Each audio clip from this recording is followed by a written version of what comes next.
കൊച്ചി മെട്രോയുടെ ട്രെയിൻ ട്രാക്കിൽ എത്തിച്ചുകൊണ്ടുള്ള പരീക്ഷണ ഓട്ടം ഇന്ന് വൈകിട്ട് നടക്കും. 4:30യോടുകൂടി പരീക്ഷണ ഓട്ടം നടത്താനാണ് നിശ്ചയിച്ചിരിക്കുന്നത്. മുട്ടം മുതൽ കളമശ്ശേരി വരെയുള്ള 2 കിലോമീറ്റർ ദൂരമാണ് ട്രയൽ റൺ ഉണ്ടാവുക.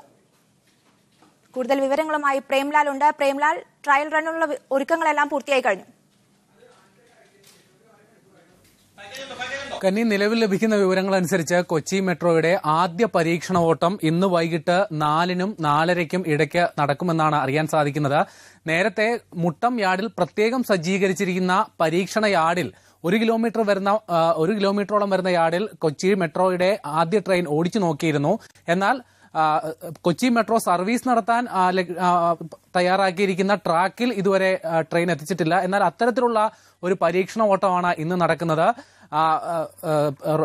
ദേശീയപാതയ്ക്ക് മുകളിലായി പ്രത്യേകം തയ്യാറാക്കിയിരിക്കുന്ന പാലത്തിൽ സ്ഥാപിച്ചിരിക്കുന്ന റെയിൽവേ പാളത്തിൽ ട്രെയിൻ എത്തിക്കുന്നു എന്നുള്ളതാണ് ഇന്നത്തെ പ്രത്യേകത.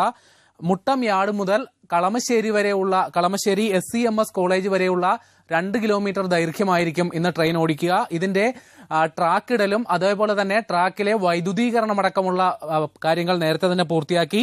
ഇതിന് ഇലക്ട്രിക്കൽ ഇൻസ്പെക്ടർ ജനറലുടെ അനുമതിയും ലഭിച്ചിട്ടുണ്ട്. ഇതിന്റെ സാഹചര്യത്തിലാണ് ട്രെയിൻ ട്രാക്കിൽ എത്തിച്ചുകൊണ്ടുള്ള പരീക്ഷണ ഓട്ടം നടക്കുന്നത്. എന്നാൽ ഈ കാര്യത്തിൽ ഇന്ന് പരീക്ഷണ ഓട്ടം നടക്കുമോ എന്നുള്ള കാര്യത്തിൽ അവസാന നിമിഷവും കൃത്യമായൊരു മറുപടി കൊച്ചി മെട്രോ റെയിൽ അധികൃതർ നടത്തുന്നില്ല. അവർ ആദ്യം ഇതിന് കൃത്യമായ വിശദീകരണം നൽകുന്നത് പരീക്ഷണ ഓട്ടം നടത്തുന്നതിന് മുൻപായുള്ള പൈലറ്റ് ചെക്കിംഗ് എന്നാണ് പറയുന്നത്. എന്നിരുന്നാലും പരീക്ഷണ ഓട്ടം നടക്കുന്നുവെന്ന് തന്നെ നമുക്ക് ഇപ്പോഴും പറയേണ്ടി വരും. കാര്യം ഈ പരീക്ഷണ ഓട്ടം നടത്തിയതിന് ശേഷം കൃത്യമായി കാര്യങ്ങൾ വിലയിരുത്തിയതിനു ശേഷം നാളെ മുതൽ കൊച്ചി മെട്രോയുടെ ട്രയൽ റൺ ആരംഭിക്കും എന്നുള്ള കാര്യവും നമുക്കിപ്പോൾ പറയാൻ സാധിക്കും. കന്നി, ശരി, പ്രേംലാലാണ് വിവരങ്ങൾ നൽകിയത്.